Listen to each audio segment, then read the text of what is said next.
Hello everyone! Today's video documents the entire process of growing sweet potato slips from when I started them in early March all the way out to harvest day, which was in early October.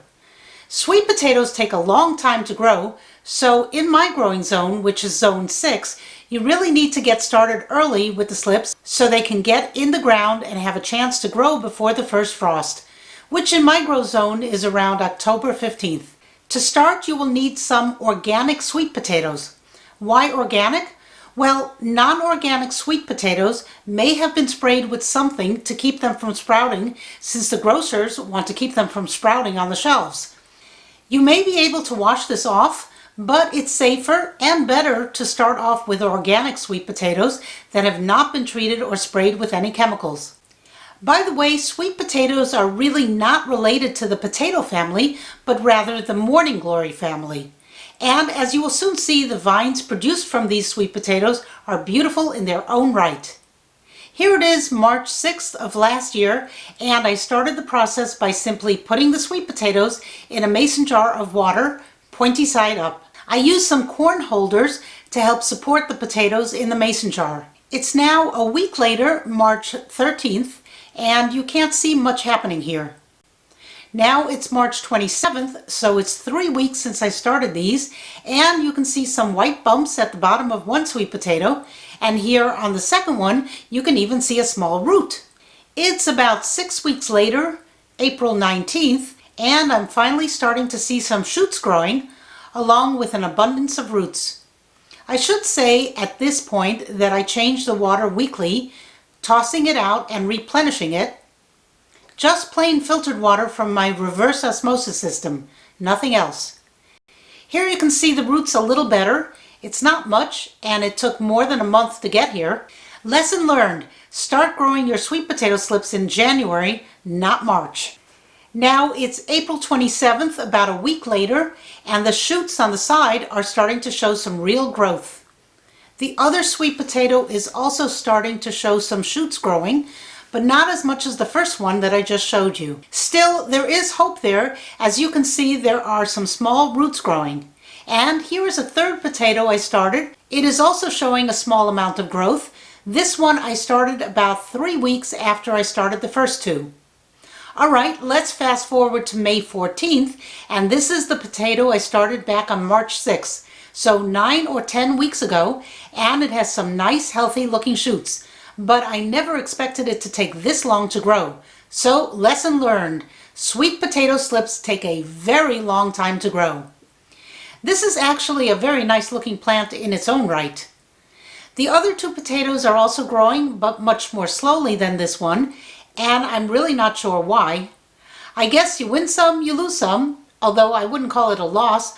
They are also growing, just much more slowly. So now it's time to slip these off the potatoes. Maybe that's why they call these potato slips.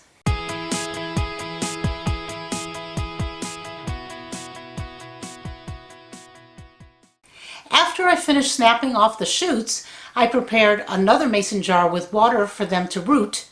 But before I placed the shoots into the water, I stripped off the lower leaves. You only want the stem in the water, not the leaves. Now it's May 22nd, so it's about a week after I put these in water, and you can see the stems have already started putting out roots. There were some smaller shoots I took off the potato that were too short to put into the mason jar, so I put these in a small shot glass, and they seem quite happy in there. You can see they're also putting out roots.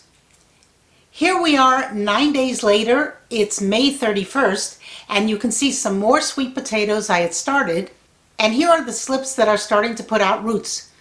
Some of the bottom leaves have turned yellow, but there is new growth from the top, so it's all good. And even the smaller slips in the shot glass are putting out roots. So really, all is well. Soon the slips will be ready to transplant into soil, so I purchased these 10-gallon grow bags from Amazon. These look nice and sturdy. They're square and they come with handles, 5 for around $25. So I'm going to fill these with a nice mix of soil and get my potato slips transplanted into these. If you're wondering about the mix of soil I used for these, I used a mix of raised bed garden soil, peat moss, and compost. It's the same mix Mel suggests in his square foot gardening book. To start, I decided to plant 2 of the slips in one bag, the bigger 2, and then the 4 smaller slips into the other bag. Here you can see both bags set up with the transplants. It's June 3rd now. They look really small in their new home, but they will quickly grow into it. And now it's June 9th. Here you can see the first 2 grow bags I planted. And there are some more potato slips that have been growing in water, and they have nice healthy looking roots, so I'm going to plant these. I removed the lower leaves and planted these deep into the soil, and then I gave them a nice drink of water. Back inside the house I have some more sweet potatoes in water, and they're really growing nice and tall. They are actually very pretty vines, but if I'm going to use these to grow sweet potatoes, I'm going to need to snap these off and root them before they can be transplanted outside. I got about 5 nice sized slips off the sweet potato, and I'm going to root these in water, but first I strip off the lower leaves and then I put them all in a mason jar of water. It's really late in the season, but at least I have the other ones I started growing outside already. Okay, it's July 6th and these have been growing out here for around a month now, and they look really beautiful. Now it's July 19th, and look how nicely these have been growing. Now it's July 26th and they're still growing. It's August 17th and you can see a lot of leaves growing here. I just hope there are some sweet potatoes growing down below. The vines kept growing over the next 2 months through September and then into October when the weather started turning cold and the leaves either died or got eaten.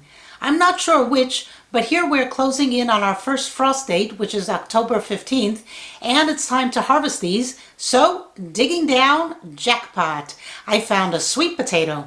I actually didn't think I'd find any since I started these so late in the season, and I saw squirrels and chipmunks digging in the dirt and munching on something.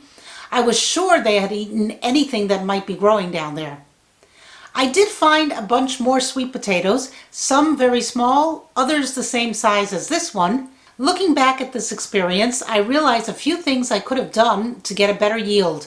First, since I'm in zone 6, I needed to start the slips indoors much earlier than I did and let them grow longer indoors before transplanting them outside. And second, I need to protect them from animals that come around looking for a free meal. I'm pretty sure some of the potatoes got dug up before I ever had a chance of finding them. So maybe some netting over the grow bags will do the trick. But I had fun growing these, their vines were beautiful, and I ultimately got some sweet potatoes as well. Yes, it's a lot quicker to buy sweet potatoes in the grocery store, but not as much fun. Thanks for watching. Bye.